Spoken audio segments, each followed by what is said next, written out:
would be as well, and normally we'd be expecting to see the name of Timothy Cheruiyot, who's going to try and make it 3 wins in a row here in Stockholm. But the world champion, unbelievably, despite being the fastest in the world this year again, did not make it through the Kenyan trials. Finished 4th, admittedly not in the sort of race he enjoys normally, but he wasn't on game at all. He was leading at the bell and then didn't produce on the last lap. Rumours of injury, he limped off after that. His coach since saying, no, he's okay, and we'll see today. There is an outside chance he could yet compete for Kenya. We'll maybe get the chance to explain that, but he'll be wanting to prove that he's fit and healthy here. Ali Musab, one of the quickest in the world this year. And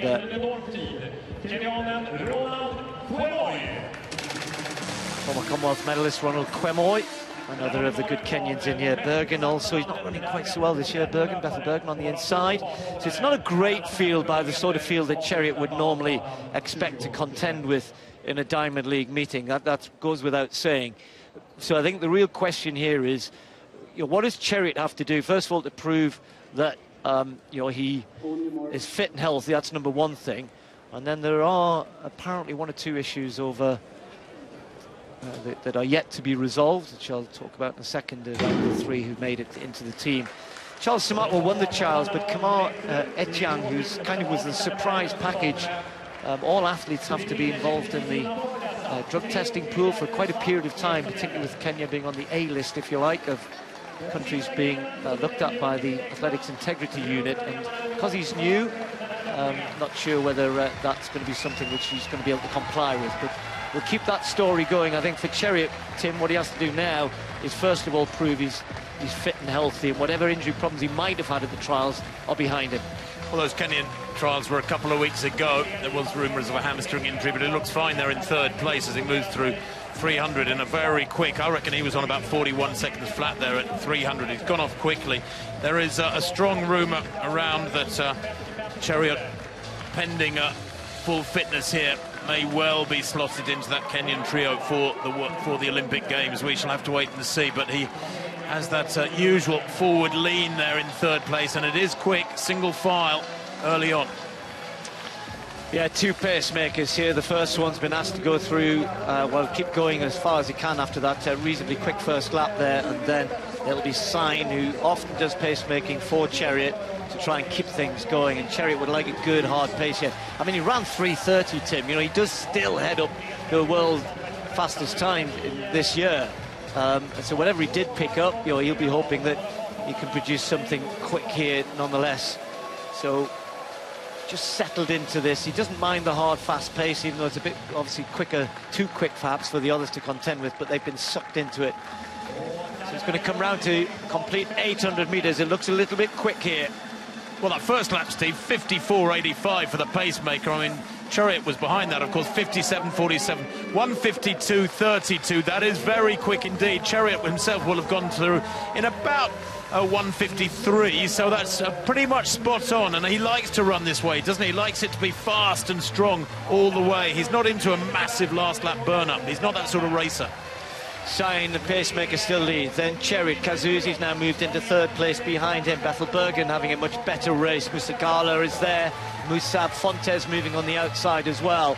But Cheruiyot still doesn't look like he's moving that strongly for me. I'd normally see at this point, after they've slowed, that Cheruiyot would be forging on. He looks a little vulnerable. Masuzi and Birgen right behind him. A very small gap to Musagala as they take the bell.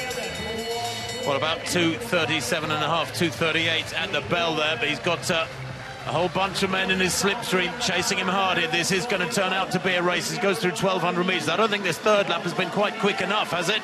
No, 59.3. It's been slow. Now, this really will test his speed, Steve. Well, Masuzi is either swatting a fly or asking the cameraman to get out of the way. He wants space to go around Cheruiyot, but he can't get round him. Cheruiyot's still holding. Masuzi dips back inside. Fontes trying to look for an attack on the outside as well, as Birgen holds on to 3rd place, and there Cheruiyot now extends away. Not perhaps what we were expecting. We thought he might just go hard and stay out there, but he's sucked them all in and he's kicked away. This is him saying, I can still finish quickly. Fontes running brilliantly into 2nd place, but it's all about Timothy Cheruiyot at the front. It's still going to be pretty darn quick as well. 3:32.31. a smart run from Timothy Chariot, and he proved that he can turn it on. He's got a bit of acceleration.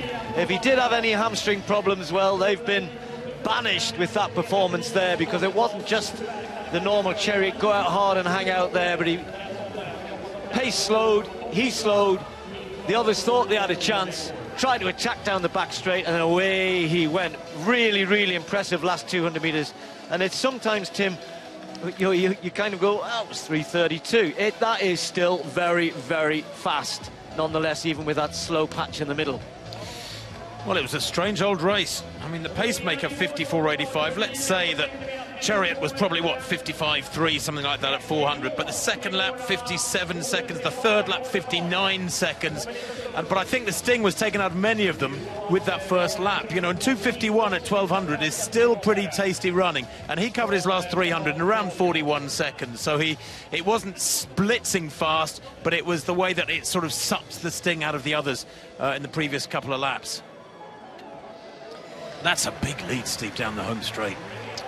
Yeah, and great finish from Fontes, who has run another personal best, 3:32.27, the Spanish athlete. So he's run really, really well. He ran a very good last 300, coming from about 5th or 6th place.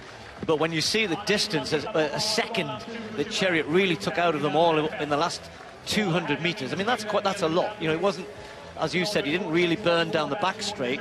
It was just all in the last 150, 200. And he looks so relaxed, doesn't he? He's glancing across at the clock there. Doesn't look stressed, doesn't look strayed, no grimace, no furrowed brow. Looks very, very comfortable running at 3:32 there. Matter of fact, 3:32, in fact, from Timothy Chariot. When you think he's a 3:28 performer, Steve, he's run almost 4 seconds quicker than that. So when you put it in perspective, perhaps it's understandable. Well, that's going to be an interesting one to watch, isn't it? What happens with the Kenyan team, whether or not they stick with their current selection, or whether or not he ends up with a place in the team. Simotwo, as I said, won the trial, and Asbel Kipsang has been running very, very well this year, so the Kenyans could yet have 3 very, very good athletes if Chariot does get his place back. But that 1500 looks a little bit more open than it has done in recent years. You can't really say that about the